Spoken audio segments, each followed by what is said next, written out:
beautiful friends. I am Lauren Jean, and I'm so excited that you're here. Thank you so much for stopping by. Everything that I've been reading lately has not been holding my attention, which is fine. I think that's a normal human experience, and one that maybe your body and your mind is just saying, hey, you can rest a little bit.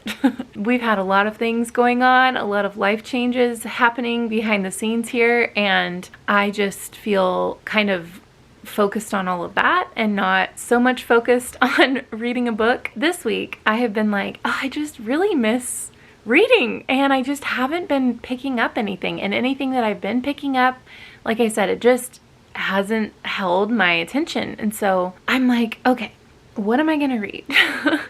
I don't want to call this a book slump or a reading slump because I don't really like that term. I think it's normal outside in the world, outside of this niche section of YouTube, to not constantly be reading a book, but I want to get back into it. So I looked at my bookshelves last night and I was like, what book could I pick up that would help me, I don't know, get back on the saddle or like catch my attention again, you know, with reading. So this book caught my eye, My Phony Valentine by Courtney Walsh. Courtney Walsh is one of the only romance authors I trust and I love. I am not typically a romance reader. There's just a lot about it that either bothers me or I feel like isn't content I need to be putting in my mind. But Courtney Walsh, she has these sweet, silly, swoony, but wholesome romances that I just love. And she is hilarious. Like, I love Courtney Walsh so much. I feel like she just is my perfect romance author. This one just calls to me right now. This is definitely a Valentine's book, but it's not too heavy on the Valentines, I'll say. I am about 90 pages in and just flying through it. Courtney Walsh's writing style is so easy breezy and just so easy to fall into. Like, I will be reading and then like I'll have read 10 pages and it's just easy. And I think that's what my brain needs right now, is just something simple and easy, and I don't have to worry too much about like being on guard of, content wise. I just know that Courtney Walsh puts in her romances what I can accept from a romance. I don't know if that makes any sense. I'm having a lot of fun. And the good news is that it's definitely keeping my attention, which I am happy about. I just started it, like I said, but I am kind of flying through it. So this one is about this small town, and our main character's name, what is her name? Poppy. It's kind of a funny, like, little beginning meet cute at the very beginning of this book, because Poppy Hart, she's a small town restaurant owner. She's standing in line at a coffee shop and runs into her old high school bully. I guess Poppy has had a pretty major breakup recently, and this bully is just rubbing it in her face. And so Poppy decides to randomly grab a man right next to her and say that she's dating this guy. And she like looks at this guy and pleads with him to like go along with the shtick, for a second. But it turns out that this man is Dallas something or other. I can't remember his last name, but he is a famous hockey player. And so the bully is like, you're dating a famous hockey player? Like, get real, type of a deal. But then now, because it's a small town, they literally have like a Lady Whistledown, if you know Bridgerton, or Gossip Girl, or whatever of that nature, like a website that this town has, like a gossip website basically. And so through this website, it gets across the whole town like wildfire that Poppy is dating Dallas, who is the famous hockey player, which they're not in real life. She just randomly grabbed him, I love this storyline with Dallas because he has a grandma that I love. I love her character so much. If you know anything about me, you need to know that I love a good sassy older person in books. Like, that is my bread and butter, okay? And so Dallas's grandma, she's about to have a hip replacement, and he decides to buy her this ranch-style house in this small town so that she can relax and be taken care of. And even though she doesn't want to be taken care of, she thinks she can take care of her own self. Thank you very much. But it's just such a fun and silly thing. Dallas has kind of been through the ringer a little bit with media, and the public perception of him is very much like he's a playboy and he has like a hot temper and all these different things. You know that that's not the full story of him. Anyways, they continue to fake date in order to benefit them both, because Dallas thinks that, well, really it's the grandma behind all of this, pushing them to do this.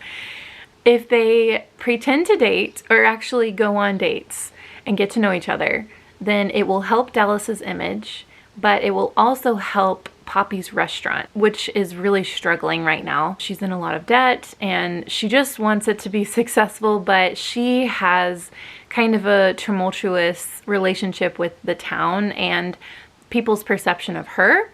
And so people don't come to eat at her restaurant because of that. But it becomes this booming, hopping place because of Dallas and the intrigue behind, wait, Poppy is dating Dallas, the famous hockey player? So it's just a silly, goofy, sweet little time. It's wholesome. There's no language in it. There's no sex scenes or anything of that nature. And I just love Courtney Walsh because I can rely on her for that. You know what I mean? I don't have to tiptoe on ice like while I'm reading it, if that makes sense. I don't have to be on guard. So I am here for it. I am finally reading it, and I know a few of my friends will be so happy to see me reading this. I'm looking at you, Keisha. She's like, when are you gonna read this book? I don't know what else I'll be reading in this reading vlog, but let's just have a good time and hang out together, okay?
Different day. We're playing outside because it is spring has sprung. Obviously it's a little chilly still, but I have been loving getting to be outside. Hopefully you can hear me okay. We do need to clear out some leaves, but it is what it is. I don't have a lot of energy to do that these days. I wanted to let you know I am about a little over halfway through my Phony Valentine. And it is just a delight. It's such a delight. It feels so fluffy in a good way. It doesn't take a lot of brain power to read this book. I am also attempting to read The Brothers Karamazov with my friend Rachel. And she and I were talking this morning and I was like, I think my brain just like can't handle complicated books or trying to figure something else out, if that makes sense. So this is like what the doctor ordered. Just really good. I like the characters. There was some insecurities that were coming out of Poppy at first of like, I don't know. That is annoying to me sometimes with like women, the female main character being like, I'm insecure. I know that can be relatable because we're all insecure at, you know, to some level, but there is a little bit of me that's like, okay, like, I don't know. I just don't really love when a character does that, of like putting themselves down, or like, how could he be into me? I'm a size 12. It's like, same, you know, I am too. And that's fine. Like, anyways, but we're getting out of that, and it's getting a little bit better. So, haven't been feeling the greatest, so we're making it through. Thankfully, it's good weather, so we can play outside. Well, friends, I just finished my Phony Valentine, and it was so cute. Oh my gosh. Courtney Walsh just does something in her books. I love that she tends to have not too heavy themes, but like deeper connection points, I guess, with her characters. And it's just so awesome. And I love it. I love her characters. I love the way she writes her stories. There's just something about this author I just honestly love. This one wasn't too Valentine's Day-y. Like, it didn't feel over the top Valentine's. Like, yes, there was mention of it, and there's a really cute description of like the town square, because there's like a festival going on, and then there's like a Valentine's dance, but it's not too heavy-handed, I feel like. So just in case you wanted to pick this up in like August or something, it's not too Valentine's-y. Courtney Walsh is so funny. She's hilarious, and I think like she's probably my favorite romance author, truly, because I used to read authors like Emily Henry and Abby Jimenez, and I still give Abby Jimenez a try here and there if I hear that it's not too heavy on, like, I don't know. I feel like Emily Henry puts a lot of sex scenes in her books, and I just don't feel comfortable with that. Although I do love Emily Henry's humor and banter.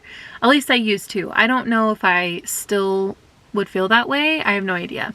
Courtney Walsh. She has these, it's not quite so like sickly sweet, like a Hallmark movie or whatever. It's not quite that level. It still feels real, and it feels like the conflict or the problem, if you will, feels realistic, and like a grown-up would have this problem, not miscommunication or whatever. Something else that I noticed that I love is she doesn't waste time on scenes that don't matter. I hate it when you can tell that the author is just writing a scene to expand the story, but not really give you anything from it. Does that make sense? So like, just putting a scene in there just to put it in there to make the book longer, but not actually progressing the plot or character development or anything like that. I really loved how she paced her books, and it's just really good. Another one of hers that I recommend, and I think I vlogged it, I don't know, I know I talked about it on my channel, is Can't Help Falling by Courtney Walsh. It's one more set in the fall, but really, again, it's not heavy-handed or anything like that. And then, The Summer of Yes. That one is more literary with a side of romance, and oh my gosh, I love that book.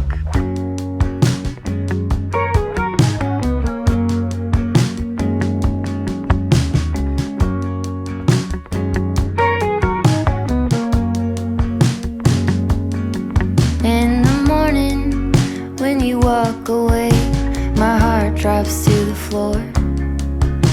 They said it would get easier, but I don't know who for. Days move faster now, I swear. I can feel them slip away. But some things last forever, the love that never fades.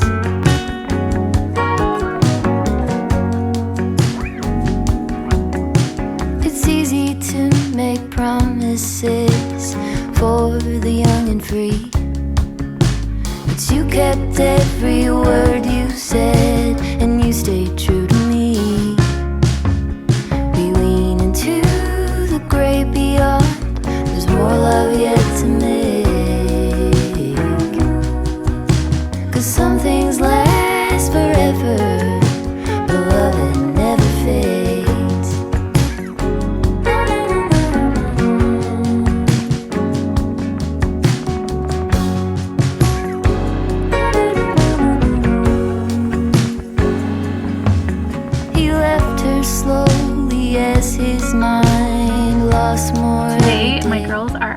class, and my sweet friend Kendra is going to be watching them for a little bit, and just so kind. She knew I needed a break and she offered to give me that break, and it was just so kind of her. So I think I'm going to go into Old Navy because I'm really wanting some more like summery, springy dresses to just throw on and wear.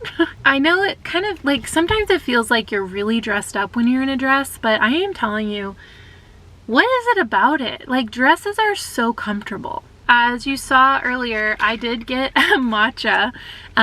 It's from Summer Moon Coffee. I've never had this like moon milk matcha. It's funny because they put my name as Lorraine. I swear, people cannot understand me when I say my name. Like, I don't know. When I say my name, I'm like, it's Lauren. Lauren, that's my name.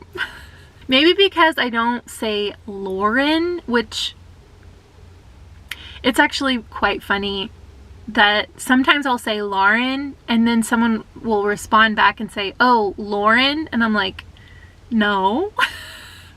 It's spelled the same, but it's Lauren. Anyways, normally it doesn't bother me, and honestly, this is just funny because Lorraine is actually a nickname that one of my friends in high school used to call me, so that's kind of funny. But I don't really know what I'm gonna do the rest of the day, but maybe I'll just chill and read and hang out and rest. I thought that I was going to read another Courtney Walsh book. I picked up My Lucky Charm, and then I picked up The Happy Life of Isadora Bentley, and I don't know, like, while My Phony Valentine hit like big time for me, I think my mind is just, we've got a lot going on personally, and nothing bad, just my mind is elsewhere, if that makes sense. So it feels like my brain isn't able to focus on anything lately. I picked up Flowers and Foul Play by Amanda Flower. It is a Magic Garden mystery, and y'all, it's really, really, really good. It's really good. There is just something about Amanda Flower that I love. I can't even put my finger on it. She's just such a good cozy mystery. This is a cozy mystery, by the way. She's such a good cozy mystery author, and I feel like she has some really fun, different kind of series. Like, she has a farm series, she has an Amish candy shop series, she has the Magical Bookstore series, which I love, and then the Magical Garden series, and then she also has like an Emily Dickinson historical cozy mystery series, which, or maybe just mystery. I don't know if they're like cozy necessarily. Oh wait, and then the Porter, I read those a while ago and vlogged them. Porter and something, I can't remember now. Dead End Detective, that was just really good. But I think I prefer her magical cozy mysteries because they're so much fun. I love the way she does whimsy. It's not like magic necessarily, like it's never dark or anything. It's more like fantastical and whimsical elements to the story, and I just loved it. I love, love, love her magical series. But this one is set in Scotland, which I just love.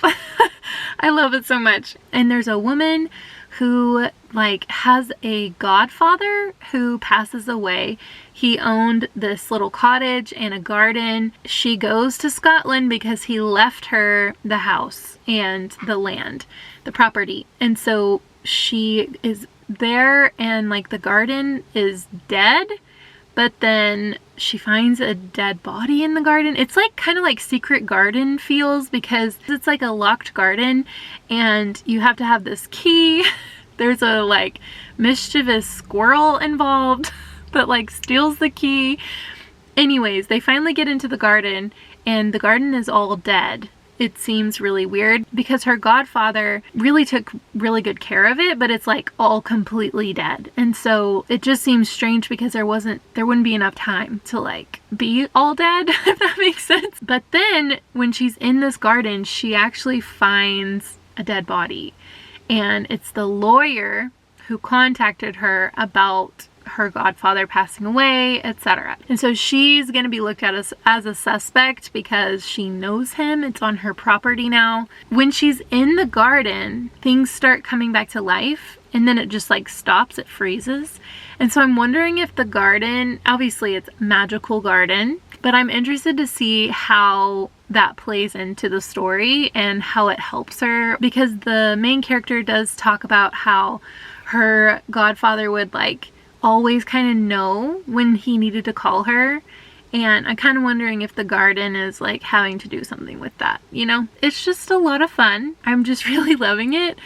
I kind of want to stop the vlog here though, because I really haven't been reading much, like at all, obviously, and I want to get you guys some content out. I was trying to do the whole uploading every week situation. I don't know if that's really doable for me, at least at this point, because I'm not reading a lot, and so it's like I don't really have a lot of content to give you, you know? However, I hope you have enjoyed this vlog, and let me know if you've read any of Courtney Walsh's books. I really, really like her as a writer, as an author, as a person. I think she's doing really cool things in that space, in like the romance space. I like that she's not just Christian romance, if that makes sense, because I think the romance space in general has gotten so overwrought with smut, basically, and it's always like, it feels like you cannot find a book without spicy scenes in the bookstore. And so I'm always, not that I read a lot of romance, as you guys know, but I am always like happy to learn of authors that don't put spice and don't put language. When I want a romance, that's what I'm looking for. I'm wanting clean, fluffy, cute, and like makes me giggle. So I really enjoyed my Phony Valentine, and I already know I'm gonna love this. So even though I haven't finished it, I know I'm gonna love it. And I'll probably continue on in the series next. Anyways, I hope you enjoyed this reading vlog. If you did, make sure that you hit the like and the subscribe and all those things. So I like to end my vlogs on a positive Jesus note because I love Jesus. Something that really, really struck me this week with the Bible. I've been thinking a lot about the name of God, author of life, and how he is the author of life. He's the one that gives life and takes away life and allows it to happen at all. And so I looked up like, where does it say that in the Bible? And in Acts 3, I think in verse 15, it talks about the Prince of Life or the author of life. It depends on your version. But it's talking about how they meet, being humans, Pharisees, the Romans, etc. They tried to kill the author of life, and his name is Jesus. But basically, like, it goes on to say they couldn't. He came back. But I just was struck by that, like, the power in that name. The inverse of, they tried to kill him, but he's the author of life, and so it didn't work. So anyways, it's just something that maybe could encourage you too. But until next time, my friends, I will see you in my next bookish video. Bye!